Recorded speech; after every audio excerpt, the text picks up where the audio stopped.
Hello everyone, welcome back to the lecture of C programming. Today in this lecture, we are mainly going to see what is continuous statement. तो continuous statement mainly loop में use होता है. तो जब हम loop लिखते हैं और loop के बीच में हम कभी continuous statement लिखते हैं तो जो current iteration होता है उसके जो बाकी के कोड होते हैं उसको स्किप करके वो नेक्स्ट इटरेशन में चला जाता है. तो ये होता है हमारा कंटिन्यूस स्टेटमेंट का काम. अगर उसको हम कोड में देखें, हमारे पास एक कोड है जो यहाँ पे पहले तो हम लोगों ने इंट आई नाम का एक वेरिएबल डिक्लेयर किया. उसके बाद for I is equals to 1, that is हम लोगों ने उसको इनिशियलाइज किया विथ 1, एक स्टार्टिंग वैल्यू दे दी. और हमारा स्टॉपिंग कंडीशन जो यहाँ पे है वो ये है कि I is less than equal to 5 और हर बार आई इंक्रीमेंट हो रहा है. और इधर हमने एक कंडीशन दिया है इसके अंदर कि i is equal to 3. If i is equal to 3 then continue. तो अगर i 3 के इक्वल इटरेशन में जब i जो राउंड होगा, जब i 3 हो जाएगा उस राउंड को आप कंटिन्यू कर दो, यानी कि स्किप कर दो. तो यहाँ पे हर बार हम लोगों ने नीचे प्रिंट करवाया है i की वैल्यू को. तो ये नॉर्मल पोजीशन में अगर हम लोगों ने कंटिन्यू नहीं लिखा होता कंटिन्यू स्टेटमेंट, तो ये 1 से लेकर के 5 तक नंबर हमें प्रिंट करके देने वाला होता है. पर अगर क्योंकि हम लोगों ने कंटिन्यू लिखा है तो ये क्या करेगा, जैसे ही आई की वैल्यू जिस राउंड में आई की वैल्यू 3 हो जाएगी उस राउंड को ये क्या करेगा, स्किप कर देगा, कंटिन्यू कर देगा. यानी कि जो रेस्ट ऑफ द कोड है वो करंट इटरेशन के आई इज इक्वल टू 3 राउंड वाले राउंड के जो नीचे वाले जो कोड है प्रिंट करने का आई की वैल्यू को, जब आई की वैल्यू 3 हो तब वो सब प्रिंट नहीं होने वाला है. वो जो राउंड है वो पूरा स्किप हो जाने वाला है. तो let's see our output in the output screen. So this is our output. तो आउटपुट में 1 प्रिंट हुआ, 2 प्रिंट हुआ, 4 प्रिंट हुआ और 5 प्रिंट हुआ. 3 प्रिंट नहीं हुआ क्योंकि इधर 3 में हम लोगों ने क्या कंडीशन डाल दिया था कि when i is equal to 3 तो हमें क्या कर दो, उसको वो वाले जो राउंड है उसको स्किप कर दो, कंटिन्यू कर दो. Okay, so this is our output. As you can see very clearly this is our output. और इसको हम थोड़ा और अच्छे से समझेंगे हमारे बोर्ड पे. तो चलते हैं हमारे बोर्ड पे. तो दिस इज आवर कोड. और यहाँ पे हम लोगों ने क्या किया, नॉर्मली हम लोगों ने एक सिंपल सा, पहले तो हम लोगों ने क्या किया, एक हेडर फाइल इसमें इंक्लूड कर दिया. ये हमारा हेडर फाइल इंक्लूड हो गया. फिर इंट मेन फंक्शन हम लोगों ने लिख दिया. उसके बाद इंट आई नाम का एक डब्बा बना दिया. हमारा जो है मेमोरी में इंट आई नाम का एक डब्बा बन गया जिसका नाम हम लोगों ने आई दे दिया. ये इंटीजर टाइप का है. ओके, उसके बाद हम लोगों ने एक लूप चलाया यहाँ पे और ये फॉर लूप है. तो फॉर लूप में हमारा पहला इनिशियलाइजेशन होता है. तो हमने पहले उसको इनिशियलाइज कर दिया, एक स्टार्टिंग वैल्यू दे दी 1. और उसके बाद फिर आई इज लेस देन, ये जो है स्टॉपिंग कंडीशन है, I is less than equal to 5 और आई प्लस प्लस.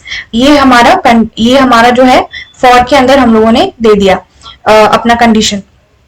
उसके बाद हमारा इनिशियलाइजेशन, उसके बाद कंडीशन और उसके बाद इंक्रीमेंटेशन. उसके बाद हमारा जो फॉर के अंदर वाला जो ब्लॉक है उसमें हम लोगों ने इफ कंडीशन लिखा है और हमने लिखा है कि if I is equal to 3 तो उसको कंटिन्यू कर दो, मतलब स्किप कर दो. उसके बाद हम लोगों ने हर बार आई को प्रिंट करवाया है.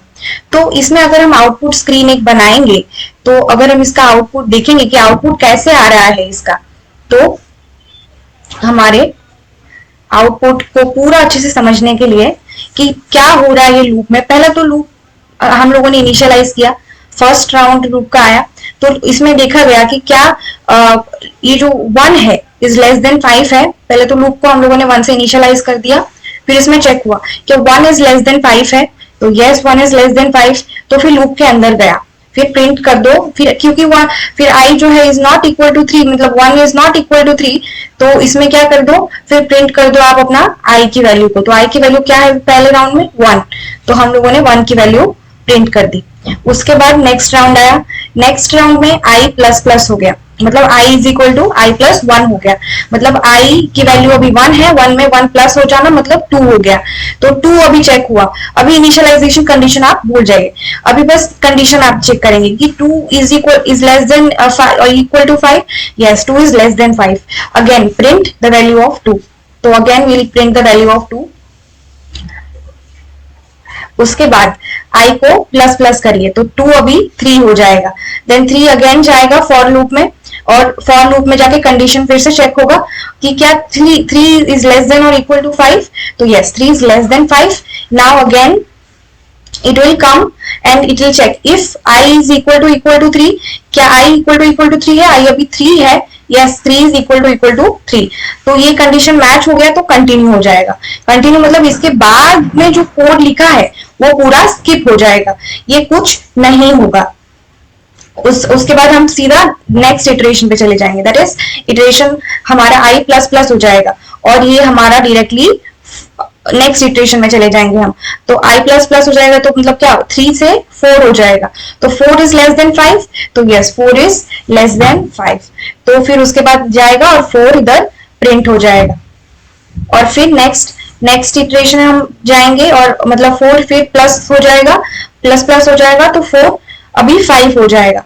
तो 5 क्या होगा कि फिर अगेन इट विल चेक कि 5 इज लेस देन और इक्वल टू 5, तो yes 5 is equal to 5. Now again it will print the value of i here, so it is 5. So this will be our output 1, 2, 4 and 5. And if you want to match, so if you want to match the, so let's go to the VS Code and check the output. So here is the VS Code. If we'll run it,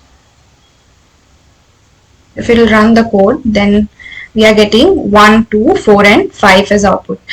I'll take it to here.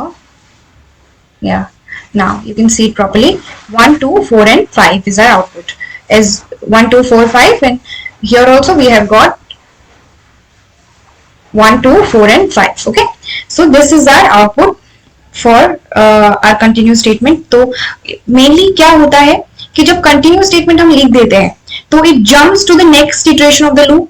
ये suddenly next iteration of the loop में jump कर लेता है और ये skips the rest of the code, और ये जो बाकी का कोड है उसको छोड़ देता है. तो this is all about continuous statement and I'll see you soon in some other video. Bye.